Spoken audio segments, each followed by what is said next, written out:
everyone. Thanks for tuning in. So our panel today is titled The Future of Food in Asia. What will we eat in the next decade? So we're really excited to have some incredible panelists join us today. We're trailblazers in the alternative protein space and a lot of experience. So you're going to want to tune in. They're going to have trends, kind of what they're doing and what they see happening. I'm Mai, your moderator today. I'm a self-taught chef, food activist, and co-founder of vegan restaurant group Uchacha based here in Taipei. So before we jump into the actual panel, I'd like to give each of our speakers a chance to introduce themselves. And I'd like to start with Dr. Sandhya. Thanks, Mai. Pleasure to be here. This is Sandhya. I'm the group CEO and co-founder of Shiok Meats. By training and profession, I'm a stem cell scientist, but being a serial entrepreneur as well. And Shiok Meats is what I do right now. And Shiok Meats is a cultivated seafood and meat company, and we're headquartered in Singapore, mainly concentrating on cultivated shrimp, crab, and lobster currently. Thanks. Thank you so much. Sonalie. Hi, everyone. Thank you so much for having me. I'm Sonalie. I'm the founder and editor-in-chief at Green Queen Media. So we're the largest sustainability media in the region, and we also are one of the leading outlets for alternative protein and food tech in the world. I also run two other companies. One is Eco Warehouse, which is a sourcing platform for certified organic ingredients. And I just launched sourcegreenpackaging.com, which, as the name suggests, is a B2B marketplace for sustainable packaging solutions from suppliers across the world as well. Thank you so much. Oh, very busy. Okay, Nick, how about yourself? I'm Nick Halla. I'm the SVP of International at Impossible Foods. I've been at Impossible Foods for over 10 years now. I'm also on the board of Kite Hill. And so at Impossible Foods, we're making meat, fish, dairy foods from plants that can outcompete the animal. Better tasting, more nutritious, and much, much more sustainable. And so we've been scaling our products over the last 5 years. The first 5 years were really focused on research to build new tools on how we can outcompete the animal. And now we have products ranging from beef, pork, chicken, US, and then Asia has been a huge focus for us for several years now. We have outposts in Hong Kong and Singapore, and getting ready and excited to expand to a lot more areas. Wow, that's also a lot. You all are so busy. Thank you so much for joining me today. I kind of want to jump in because all of you mentioned, I'm hoping that there is some part of this that has to do with social impact. One of the biggest problems we face today is the climate crisis. And many factors contribute to this. So it's kind of a hard issue to tackle. But how do you yourself personally kind of see the problem today, and how do you kind of face it? How do you, there's a lot to think about. How do you cope with it? So Dr. Sandhya, do you want to jump in? Yeah, I think my solution to coping with it is Shiok Meats itself, right? And it drives, whenever I wake up every morning and read what's happening around the world, be it negative or positive. I open LinkedIn and all I see is the great innovations that are happening in the food and agri-tech sector. It's so much that it takes me at least the first 1 hour to sort of digest what's happening.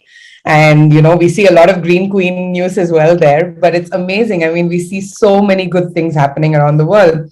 And then I see the other news where, you have a climate summit and then they have never spoken about food there. And then I sort of weigh in both the options and I'm like, you know what?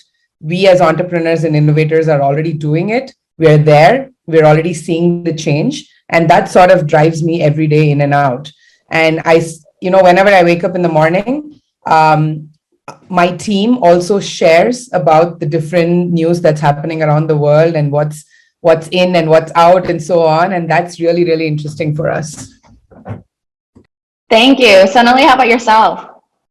I have a very similar answer. Cynthia stole my words. If I wasn't doing what I do every day, I would be a truly depressed human being, because I'm acutely aware. I'm a researcher by nature, and this is something I've been looking at and studying for about 15 years now, which is the climate emergency and also just the general decline in global health. One of the things that's, quite different about Green Queen is the start, we've connected human health and sustainability. And I mean, it's, as a journalist, as an editor, as a curator of news, it's very difficult not to get bogged down by just how critical everything is, and how it feels in some ways that we are not making progress. I live in Hong Kong. The government just released their climate plan. They did not mention food at all. So in some ways, it does feel like we're just so far from where we need to go. But then what I do allows me to, as Sandhya said, be connected to the world of innovators, like Sandhya, like Nick, like their companies that have that hope that drives them to create a better world for our children and future generations, and even for today. And that's how I keep going. So I feel I'm a workaholic, but it's also part of it's my treatment plan for climate depression. Oh yeah, I totally feel you on that front. And I love that you pointed out how the government still haven't hopped on board or seen this growing trend, right? And it's just exploded exponentially. Nick, for yourself, I read that you were the first employee at Impossible. So what kind of drew you towards that? Yeah, it's been quite the journey. We're a very different company now than we were when we started. But so I grew up on actually a beef and dairy farm. And so I've been in food and agriculture most of my life. And then in high school, I started getting into renewable energy. And I think just being on the land all day, every day growing up, really made me like a deep personal connection to the land and the environment. And I looked at energy, and I was always really driven by science and technology. And energy was a place where science, technology, cool ideas could actually have a global impact in helping the world be much more sustainable. Because in fossil fuels, it's like, yeah, it's apparent that one is we're not going to have coal and oil and all these other things forever, even without the greenhouse gas emissions and those aspects. Two, it's really clear that the impact that the fossil fuels are having on the world. And so I was like, we have to change that system. So I got really interested in that in high school. As a small town farm kid, had absolutely no idea what I could ever do in that. So I had kind of a winding journey to get to where I am today. But when I went to grad school, I worked all on sustainable technologies and how we can take technology and science to have a big global impact and positively, improve the earth, improve Mother Earth, and make it much more sustainable for our future generations. Because it's not like us that it's going to affect nearly as much as our next generations. And it's like we have to make the earth a better place every year, not essentially the other direction, which is we're going right now. And so I wanted to devote my life to that. And then when I met our founder, Dr. Pat Brown, he had been in the medical school for 25 years at Stanford researching genomics, medical diagnostics. But when he took a sabbatical, he realized that the biggest impact in the global environmental issues is animal agriculture. And I was in that industry for most of my life, and I had no idea. And I've been researching how I can have an impact. And then when we started going through the numbers of 45% of the world's land surface used for animal agriculture, more than 25% of the fresh water, more greenhouse gases than the entire transportation industry, and probably by far the biggest driver of species loss. It's like, wow. And no one was talking about it. And this is something I was like, okay, as then the way we looked at it is like, okay, so what makes meat, fish, and dairy foods what they are? And it's, mixtures of proteins, fats, micronutrients, and all those pieces exist in plants. The challenge is we use an animal to take it from plants and convert it into something that people like to eat. And animals are really, really inefficient. And so from an engineer's lens and a scientist, it's like, okay, it's really logical that if we get rid of that middle piece, we can be an order of magnitude 10 times more efficient and drastically reduce the resources of how we feed people. That's a mission really worth being part of. And then as I think about the future and where we're going, and I am an inherent optimist too. I think when you kind of come into a company pretty early, everybody here is you kind of have to be an optimist to succeed. And I look at there's a few parts that give me a lot of optimism. One is totally right. On the global stage, food and agriculture has been a really, really small part of the conversation, but that is changing. As you hear more people talk about it, you hear every once in a while, not all the government side, but you will hear governments talking about what we can do in food and agriculture now. 10 years ago, no one did. We look at the industry side, and now there's companies popping up every week doing something new, different, whether it's technology, brands, supply chain. And so more of the industry is starting to kind of catch on and saying, this is where things are going to go, whether it's existing industry or new industry. And three, on the consumer aspect, consumers are changing. Like when we started in the US and we launched 5 years ago, we do a consumer survey and why consumers in the US would buy plant-based meats. Number one is always taste. It has to taste good. If it doesn't taste good, people aren't going to buy. They're not going to come back. Two is nutrition, health. A lot of people are going to plant-based foods for nutrition and health. And like number 15, I think right at the bottom was like sustainability. Now when we do that, and like 3 years after that, sustainability is number 3 for consumers. And so they're making that connection with what we eat and the impact. And every time a consumer has an Impossible product, it's a real impact. Like every time in Singapore, a consumer has an Impossible product, 250 bottles of water are saved for every burger, every serving. And so it's like with that, is like every time as consumers, like we can have the big impact and work on industry, but we can also have impact in every single decision we make in life. So, I mean, Sonalie, have you seen this kind of savviness grow with like your readers and consumers as well? Like the conversations obviously probably are different now. Absolutely. So there's 2 answers to that question. One is specifically in Asia. So the first time we wrote about the Impossible Burger was in 2016, which in Asia was pretty much one of the first times it was ever mentioned. We basically, because of my other business, I obviously was going to food shows all around the world and being exposed to the future of food and very quickly realized that, okay, this is going to be a revolution. So we were writing about it, but I was speaking to no one, especially because at the time our audience was much smaller and much more just in Hong Kong. And I remember Jenny from Green Monday, she's a dear friend and a mentor.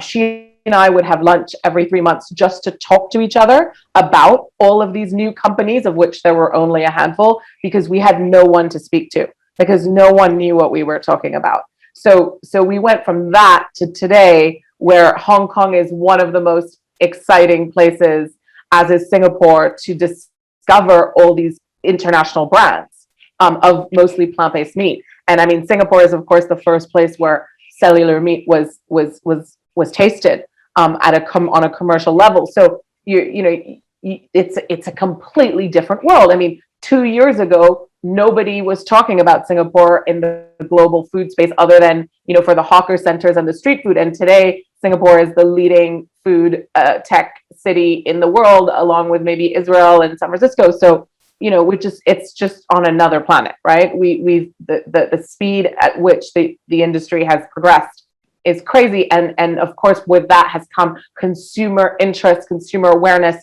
The other thing that's obviously changed is consumers in Asia are much more interested in being part of the solution for the climate emergency. And that, I think, is a broader trend. The Gen Z generation and to some extent the millennials, their global activist culture has spread across the world via social media, and they are much more united, no matter whether they're in Nigeria, in France, in the US, in Singapore, in India. It doesn't matter. All the Gen Zs are aware of the climate crisis, and they're aware that we need solutions. So they are making that connection. They're asking for the brands and the products that they invest in to do better. They're demanding it, in fact, on social media. So that's created a bigger awareness as well.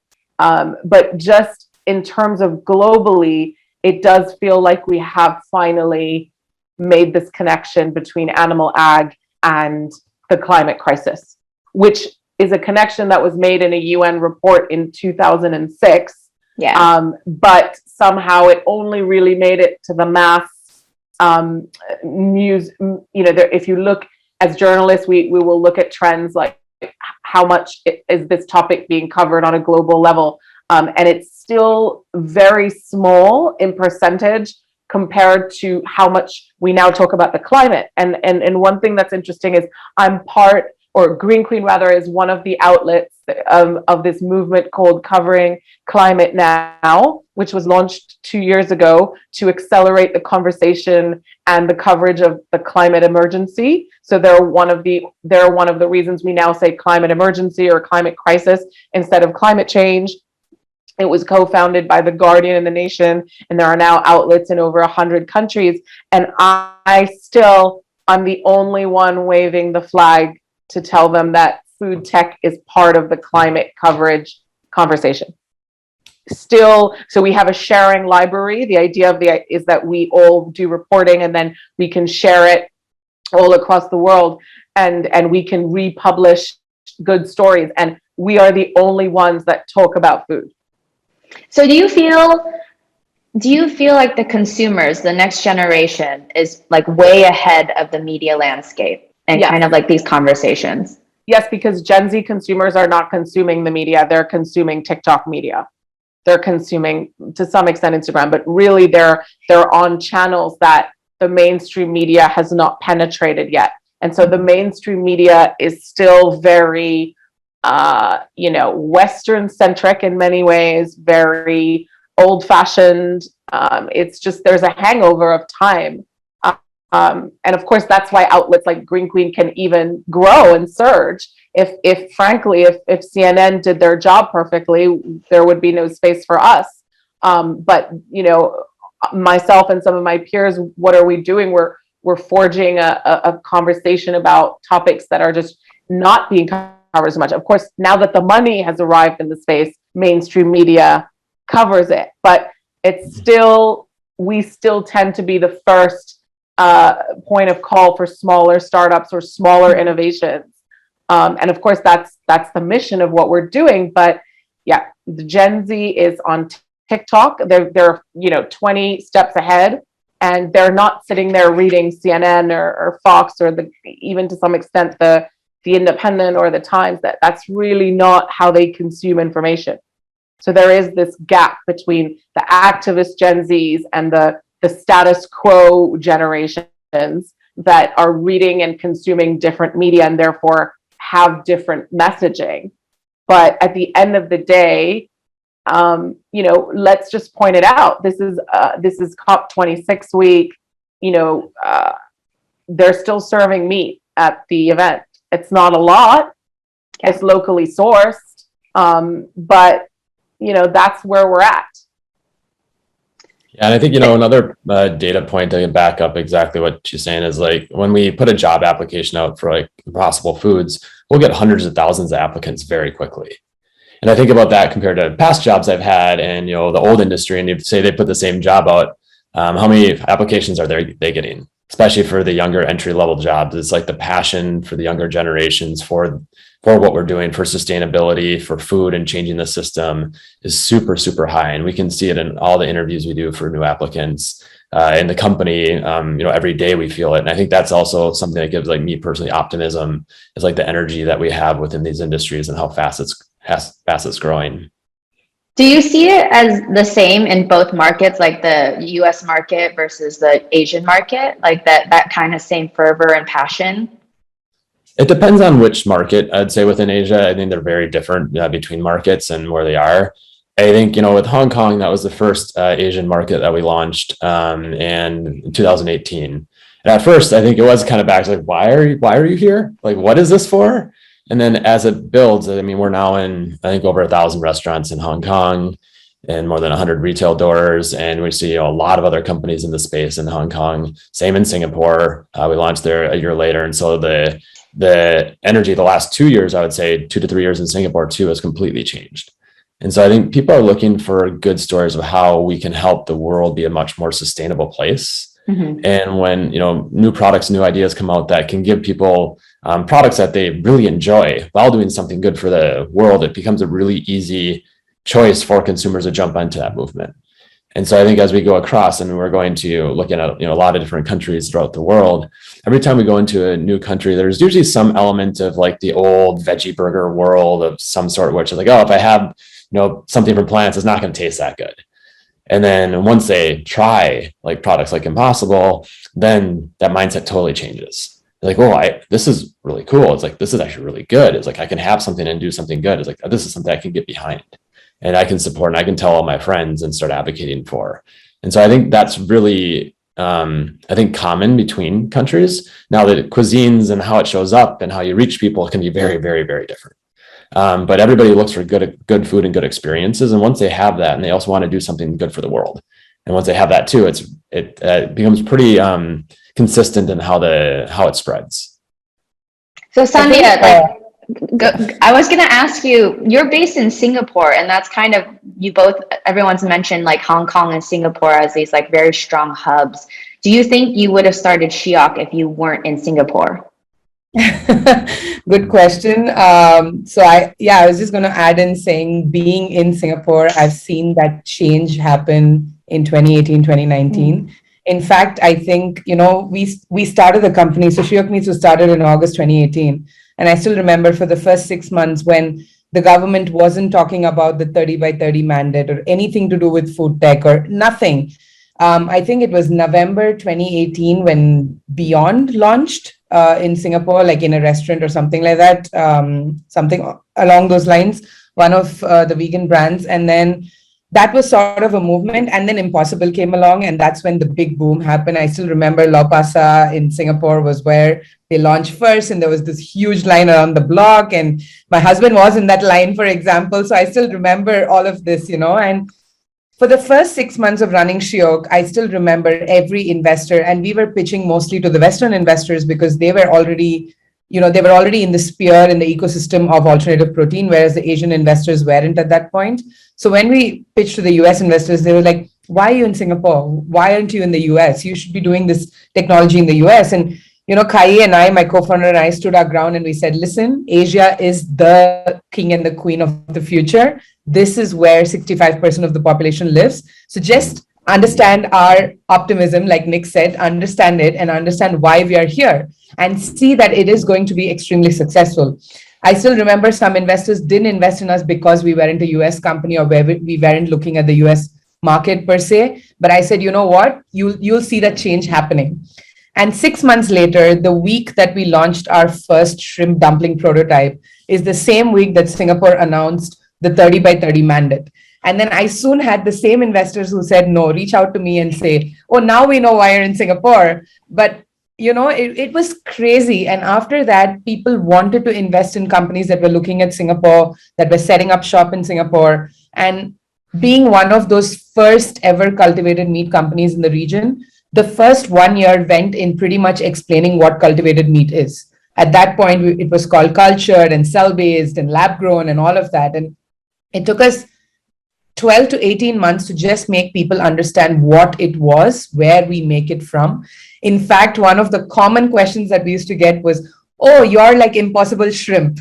I still remember. And, they used to bring that up. And actually it helped. It wasn't a negative thought process. For me, I loved it that people already knew a brand that was working on zero animal cruelty, on alternative proteins. So it actually made a little easier for us to do our marketing. Whereas where we went and said, you know what? And you know what, Nick? We did free marketing for Impossible as well. So we literally went and said, Impossible is made out of plants, which is great, but we make out of cells, and we need both these products in the market for all consumers to enjoy. And we make seafood, they make beef at that point. Now they've, expanded into other meats as well. But I think the change that we saw over a year was so immense that now I don't have to anymore talk about why Singapore, why Asia, why Southeast Asia, why consumers here. None of it needs to be spoken about.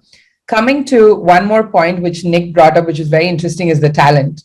We have people as young as 8, 11, 12 years old writing to us saying, we found you on social media. We came across your company somewhere, on Instagram or whatever it is. We're not on TikTok yet, but we're aiming for that soon. But at least Instagram is definitely the Gen Z sort of thing right now. And they've reached out to us and they're like, you know what, I'm so interested in sustainability. Can I come and intern for you? Can I be your brand ambassador? They've not tasted our products. They don't understand the tech yet, but all they want to do is support the whole movement. And that is so interesting because you know what? We are making these products for them. It is for the future generation. And I love it that as young as 8, 11 years old are writing to us. When we actually encourage them, we actually speak to them, we bring them to our office or lab, and we have like a overview of what we are doing. And they're so intrigued and interested. And most of them come back and say, when I'm in college or when I'm in university, I want to work for you. And we're like, yeah, please do come back to us. So I think these are excellent, so interesting movements that we have seen just in the last 3 years. And we have seen it through Shiok Meats lives. When we started, it was literally nothing. And right now, there are more than 100 companies doing just cultivated meat around the world. and a lot of them are in Asia. So this is the most exciting period that we are in right now. That gives me so much hope. I cannot believe that they're so young and already so interested. Yeah, so, like talking about all these issues sometimes can be very depressing. Sonalie, you kind of said.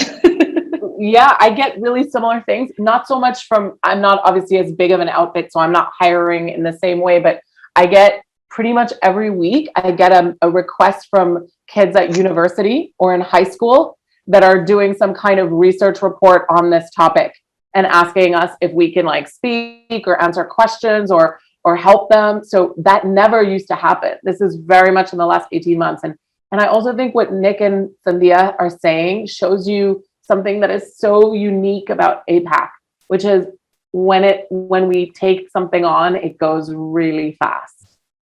San Francisco did not become a tech city in 18 months. In Asia, we can do things so fast. It's just about, having that commitment, which I think the Singapore government must be lauded for. They really doubled down and committed. There are other countries where it's starting to happen. I think Australia, New Zealand is starting. But certainly in other countries in Asia, we still have a long way to go. So Nick mentioned all the markets in Asia are vastly different, right? So we know that Singapore and Hong Kong are obviously more mature. Me being here in Taiwan, I can kind of see it's at an inflection point. It's not quite there yet. They have like a long history of, the faux meats, the fake meats, but they didn't really get into like the R&D of making something more, plant-based, or they haven't really gone into the cell-based sector yet.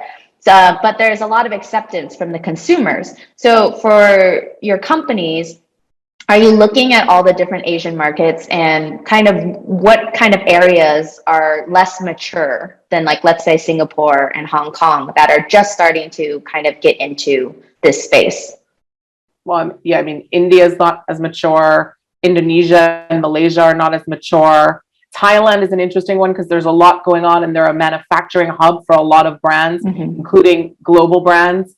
So they actually have quite a few homegrown brands. So they're a little bit more advanced. But for example, Helga, who runs Green Rebels in Indonesia, I mean, she is one of 2 food tech companies there. And the other one is much earlier on, and they really struggle. I mean, Sandhya had trouble raising. They could barely get anyone to even, help them in the beginning. It's taken them a really long time to establish a foothold, but now they're having partnerships with IKEA and Domino's and Starbucks in the country. But I think the problem is a lot of people compare Europe, the US, and Asia, and they're not in terms of being a one commercial block. But you can't compare it. In the US, first of all, it's 50 states, but it's one language, one currency, one federal system, one market. So if you launch something, you could, if you can scale fast enough, you could technically be in front of 300 million consumers. In Europe, it's similar. You have this Eurozone that allows you, but harder than the US, because you're still dealing with different languages and different retailers that have dominance, right? Then you go to Asia and it's each country is its own different thing. And I mean, Taiwan is a great example. Why wouldn't Taipei be a hub for all this? Well, it's a very different setup because Taiwan has been known for so long making these Buddhist mock meats. And so there's this resistance to this 2.0, 3.0, wet moisture extrusion and beyond technology to do things better with cleaner labels. I mean, we've spoken to Taiwanese companies and said, why aren't you going from 1.0? You could have cornered this market, but you didn't. Why is that? And there's a resistance. So in Indonesia, of course, there's huge issues with distribution and shipping and logistics. It's just a very fragmented market, even if from a governmental point of view. Each area in Indonesia, just geographically, obviously, it's a lot of islands. And then, of course, each government just runs everything very much in their own little bubble. So it's very difficult to do a countrywide launch, And in Malaysia, from what I understand, the budgets are just not there yet. Similar in the Philippines. I mean, yes, in Manila, there's a little bit of a scene, but you get out of Manila and there isn't the affordability for buying plant-based meats. I mean, and again, the Philippines, like Indonesia, has multiple islands and everything's very disparate and dispersed. So, you know, and then let's go to India. India, you just don't have the buying power for a lot of these products. So you now have homegrown entrepreneurs that are dealing with this. But again, they're still very much in the major metropolises. They're not able to reach second, third, fourth tier cities. And then China is an interesting market because I don't know, like Nick, I don't know if you want to speak to this because you guys are obviously getting your boots on the ground there, but everything I'm hearing lately about China is that it's a lot more challenging than people thought it was going to be. And Chinese consumers are a lot more demanding and difficult. They're not as bought in, so you don't get that environmental or ethical feel-good charge that helps to forgive some of the products in a way. They're much more going, is this good or not? If it's not good, bye. I don't care that it's saving the world. So, you know, it's just a lot more challenging than I think people thought it was going to be 3 years ago. Nick is probably a better person to speak to that. That was quite the summary. I like it was super good. I learned a lot. Just learning about all the different markets. Yeah. Totally.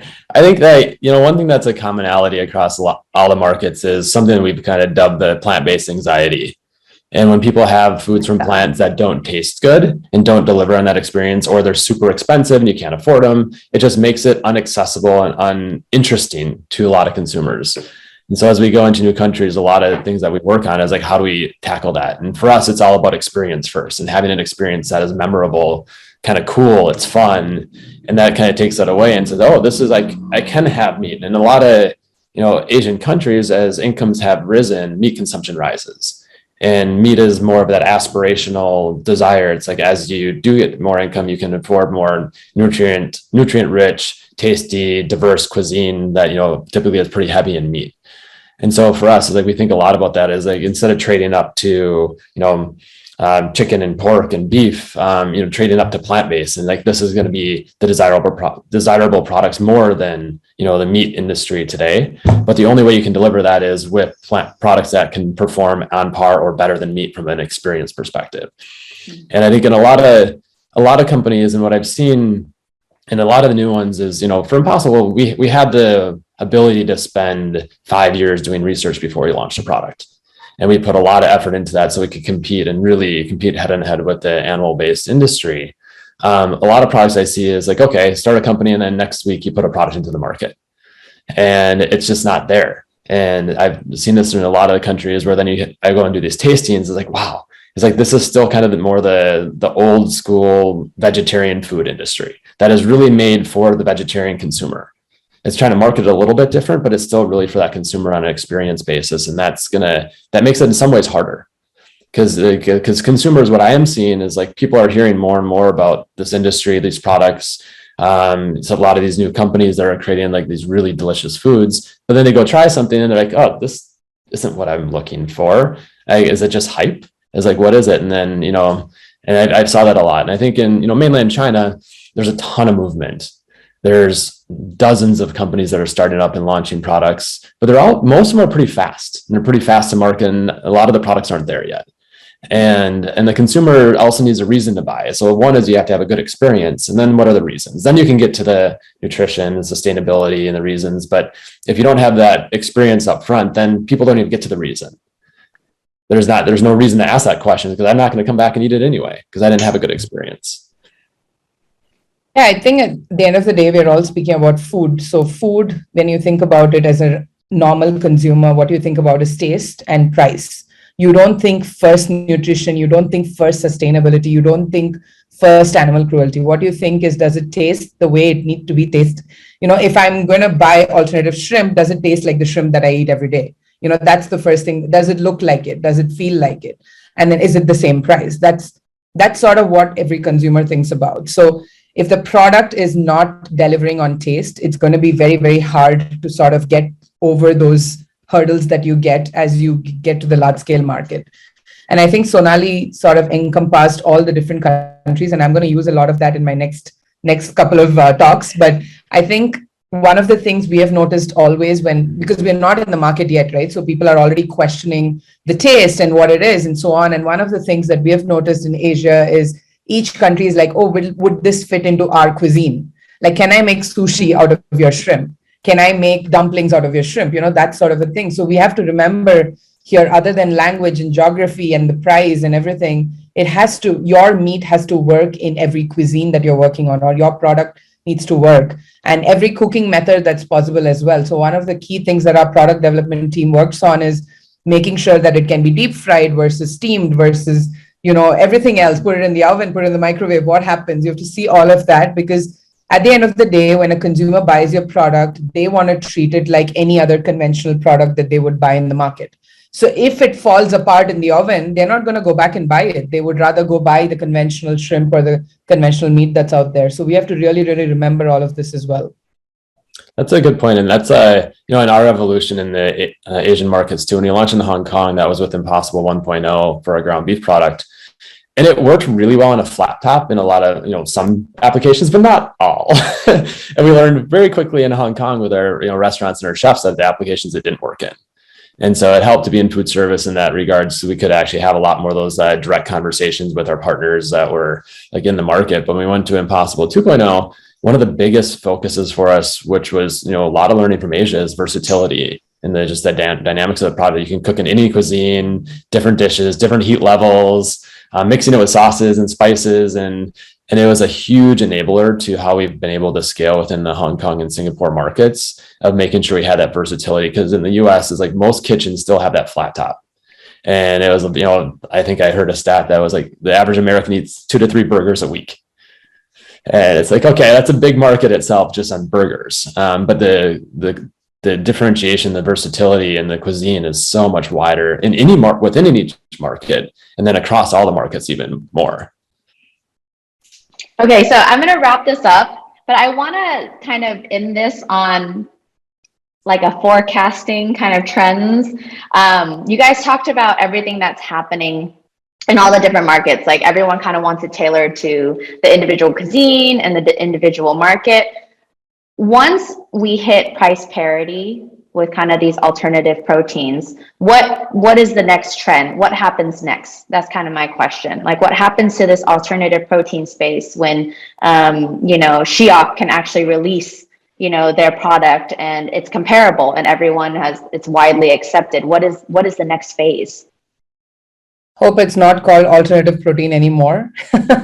It's called just protein and just food and just meat and just shrimp, for example. So our, my vision, and I sort of sleep onto this every night, is walking into a supermarket as a consumer, you, me, whoever it is, my kids, my grandkids, whatever it is, walk into a supermarket or go online. By then, I don't know if real supermarkets will be there, but go online, and what you see under the frozen section or the sort of packaged shelf stable section is a huge, it's like if you split it into 3 sections, a huge section of it will be cultivated meat and seafood, and the next section will be plant-based meat and seafood. And then there'll be a very, very small section of like conventional meat and seafood that's sort of fading out over time. And people would sort of choose that only for a wedding or a banquet or something, only where they can spend a lot of money. And those conventional products are extremely premium priced, whereas ours are at price parity,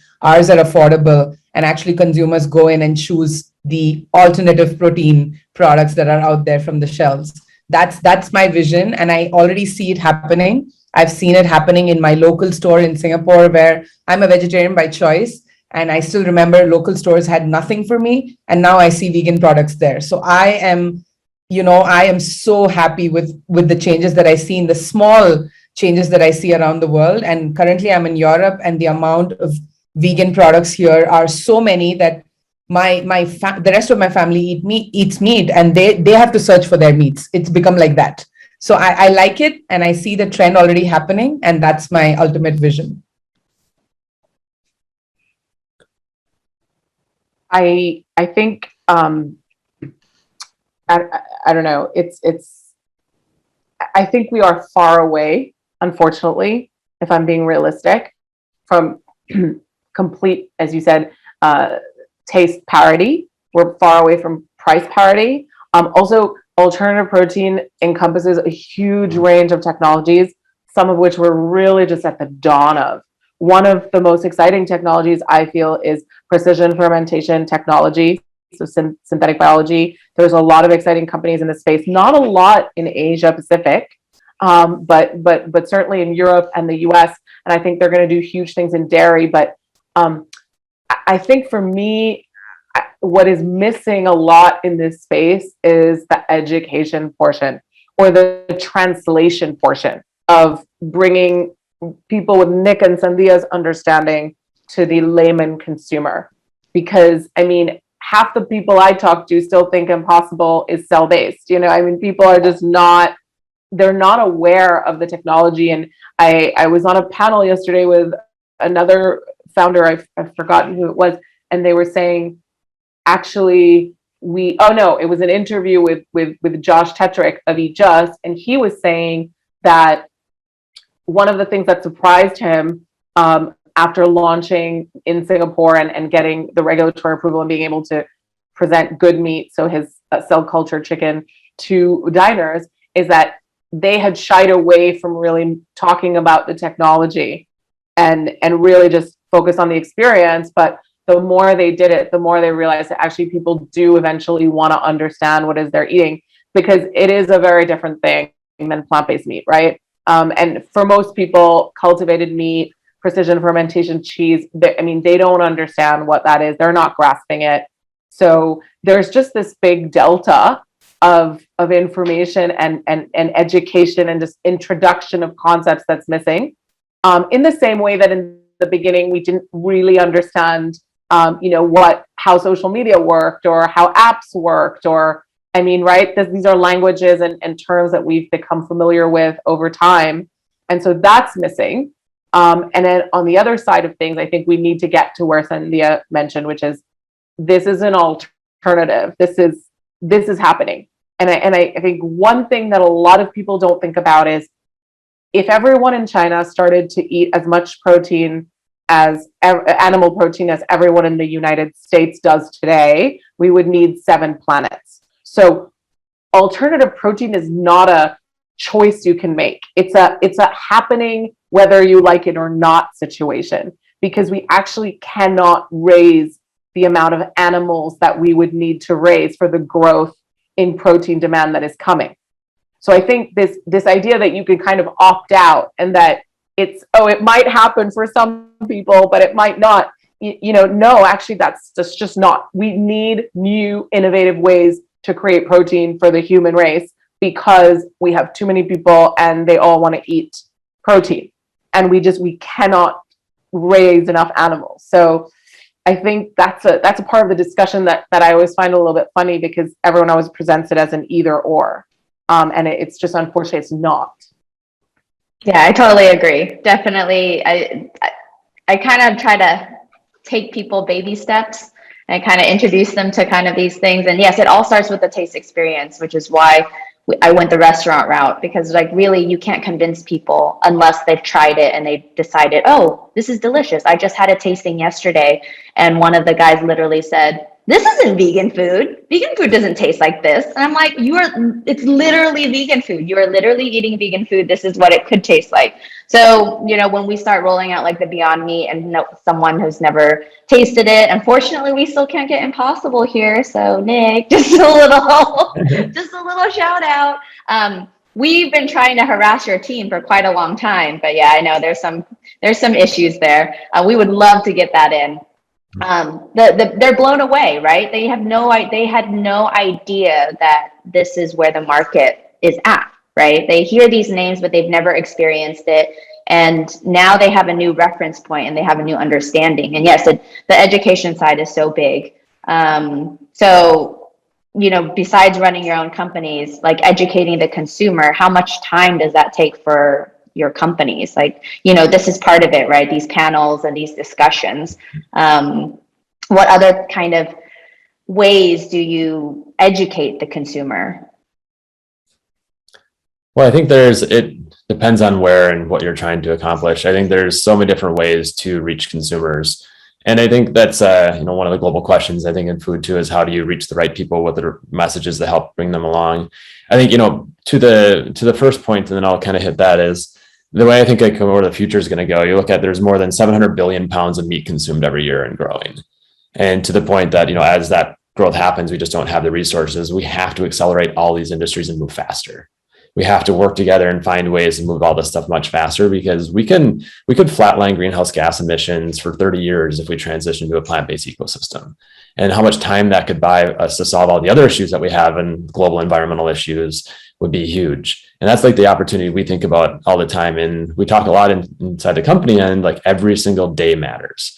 Every day we work at this matters. Every day we can have an impact, it matters. Every time somebody has our product, it matters. And every time somebody has our product, that's an educational opportunity. It's an educational opportunity that you can have that delicious experience that you're just talking about. Or like Impossible Pork, we just launched in Hong Kong, and with Hong Kong and Chinese consumers in Hong Kong, we were preferred 54% to 46% over pork from a pig in a blind taste test. And so we outperform the pig. It's not that we're just matching that experience, we're outperforming the pig. And that's the thing that's going to really educate consumers, because once you have that experience that blows your socks off, then you actually want to know more.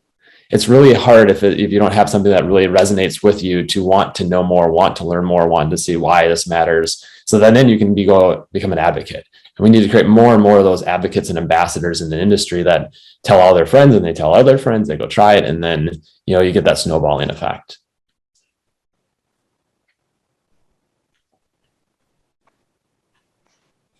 Okay, thank you guys so much. I've learned a lot and a lot to think about. Speaking with all of you makes me hopeful that the pioneers are kind of pushing for more innovation and helping to educate. Thank you all for joining.